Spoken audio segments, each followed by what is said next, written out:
তো নমস্কার বন্ধুরা, অনেকের জানা এবং অজানার মাঝে একটি মিষ্টি রেসিপি হলো দই বড়া চপের রস। সেটা কিন্তু খুবই ভালো লাগে খেতে, ওপরটা যেমনই ক্রিস্পি হয় ভেতরটা তেমনই রসে ভরা। তো চলুন বানিয়ে দেখা যাক কিভাবে বানায়। তো বন্ধুরা, আজকে একটা দুর্দান্ত মিষ্টি রেসিপি নিয়ে হাজির হয়েছি।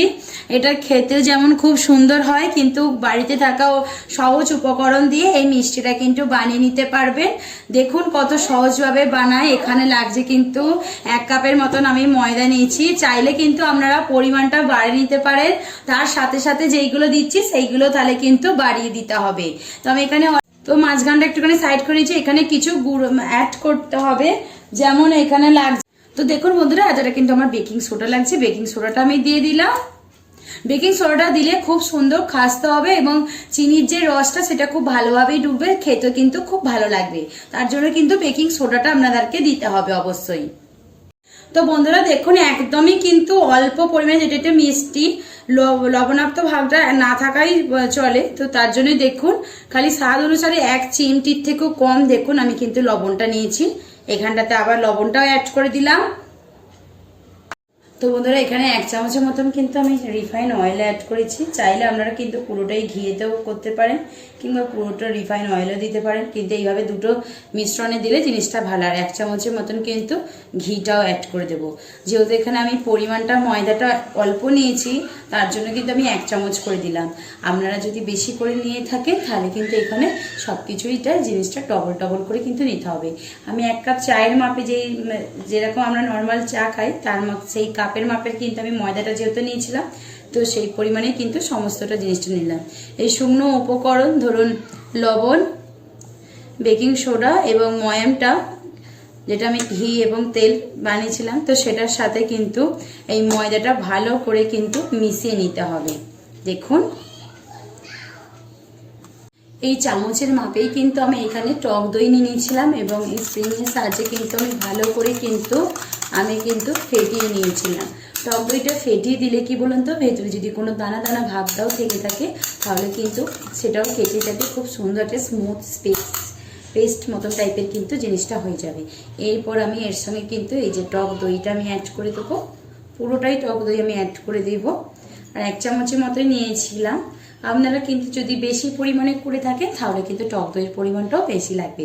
এই চামচটার মাপের আমি কিন্তু সব কিছু নিয়েছি, যেমন সাদা তেল, ঘি এবং টক দই। এতে কোনো জল দিতে লাগবে না, যেহেতু ময়ামটা আমার খুব সুন্দর করা ছিল এবং সাথে কিন্তু টক দইটা দিয়েছি, তার জন্য কোনো রকম কিন্তু জল অ্যাড অবশ্যই আপনারা করবেন না, বলে দিলাম। জল অ্যাড করার কিন্তু কোনো রকমই প্রয়োজন পড়বে না। একটু টক দই দেওয়ার প্রয়োজন হয়েছিল, আমি একটুখানি টক দই অ্যাড করেছিলাম। সো সামান্য মতন একটু টক দই অ্যাড করেছিলাম, এই চামচে 4 ভাগের 1 ভাগ মতন। তো আপনারা চাইলে সেটা করতে পারেন, কিন্তু কোনো রকমই কিন্তু জল অ্যাড করবেন না। তো এবার এটা চাপা দিয়ে 10-15 মিনিটের মতন রেখে দেবো। এখানে আমি যেই ময়দাটার মাপে যেই কাপটার মাপে ময়দাটা নিয়েছিলাম সেই কাপটার মাপেতেই কিন্তু আমি চিনিটা নিয়ে নিলাম এবং জলও দেখুন কতটা নিচ্ছি। জলও কিন্তু আমার একটু হাফ কাপ মতন টাইপের জল লাগবে। তো যাতে চিনিটা বেশি একদম জল নয়, দেখুন যাতে চিনিটা ডোবে সেই রকম টাইপের জল দিলেই আমার চলে যাবে। কেন চিনির রসটা কিন্তু গললে চিনিটা কিন্তু জলটা কিন্তু আরেকটু বেড়ে যাবে। আর এমন রসটা তৈরি করতে হবে যাতে একটু মোটা টাইপের লাগে। তো দেখুন আমি রসটা করার জন্য বসিয়ে দিয়েছি ওভেনেতে আর কি। তো এখানে আমি চাই যে সসপ্যান, তাতে করেই আমি করে নিচ্ছি। যেহেতু আমার জিনিসটা অল্প আছে, তো আপনারা বেশি করে যদি বানান তাহলে কিন্তু একটি বড় পাত্রেতে চিনির রসটা কিন্তু তৈরি করবেন। বড় পাত্রে করলেও কিন্তু ওই একই প্রসেস কিন্তু আপনাদেরকে ফলো করতে হবে। দেখুন 15 মিনিট মতন আমার কিন্তু হয়ে গেছে। তো আমি এবার কিন্তু এই যে দেখুন স্ট্রাকচারটা কিন্তু এইরকম হয়েছে এবং হাতের সাহায্যে একটুখানি করে মথে নেবো, ব্যাস।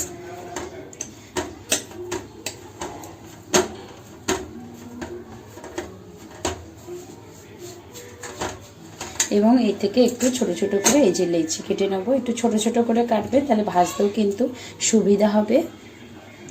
এই যে দেখতে পাচ্ছেন হাতের সাহায্যে।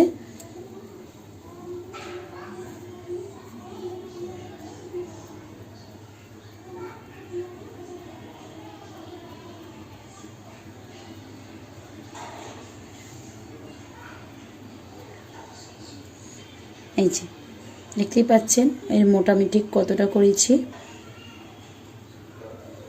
একদমই ছোট ছোট মতন করে করলে কি বলুন তো ভাজতে খুব সুবিধা হবে, রসগুলো খুব তাড়াতাড়ি সহজেই কিন্তু মিষ্টিটার ভেতরে ঢুকে যাবে। এইরকমভাবে একটু একটু করে কিন্তু আমি রেখে দেব। এগুলো হাতের সাহায্যে, এই যে দেখুন আমার এখানে কিন্তু সবগুলো করা হয়ে গেছে। এবার এইগুলো খুব সুন্দর করে আস্তে আস্তে ভেজে নিতে হবে। তো গ্যাসটা আমি কিন্তু বসিয়ে দিয়েছি, এবার তেল ঢেলে দেবো ভাজার জন্য।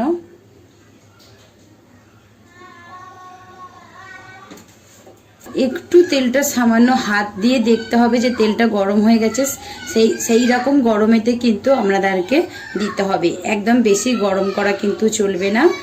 আমার দেখুন মোটামুটি আমি হাত দিতে পারছি, তো এই অবস্থাতেই কিন্তু আমি এগুলো ছেড়ে দেব।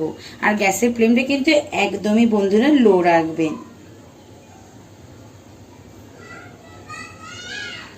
যতটা পারবেন গ্যাসটা যতটা আপনার গ্যাস লো নিতে পারবে তো ততটাই কিন্তু লো এতে রাখার চেষ্টা করবেন। এই যে দেখুন এরপর কিন্তু আমি একটা একটা করে দিয়ে দিচ্ছি।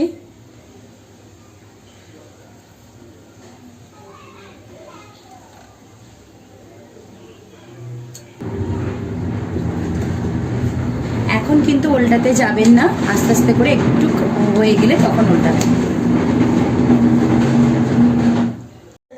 দেখুন কিন্তু কতটা কিন্তু ফুলে গেছে, দেখতে পাচ্ছেন আপনারা। দেখুন কতটা সুন্দরভাবে কিন্তু ফুলে উঠেছে।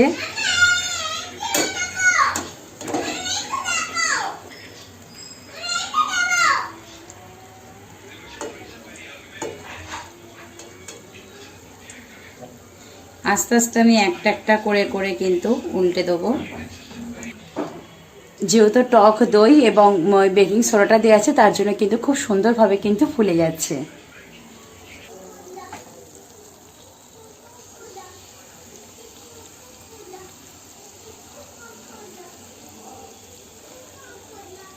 এই পর্যায়ে দেখুন আমার লাল মতন হয়ে গেছে। তো এই পর্যায়ে কিন্তু সমস্ত দেখুন ভাজা খুব সুন্দর করে ভাজা হয়ে গেছে। এরপরেতেই কিন্তু এই চিনির রসটা যে আমি করেছিলাম, উষ্ণ গরম আছে, উষ্ণ গরম থাকাকালীন এর ওপর কিন্তু ফেলে দিতে হবে।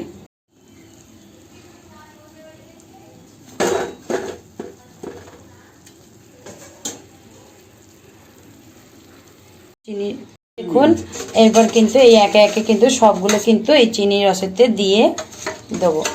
কিন্তু এই যে চিনির রসের সাহায্যে একটু এপিট উপিট করে নেবো চামচের সাহায্যে। দেখুন এগুলো খুব সুন্দর করে এবার রস খেয়ে নিয়েছে।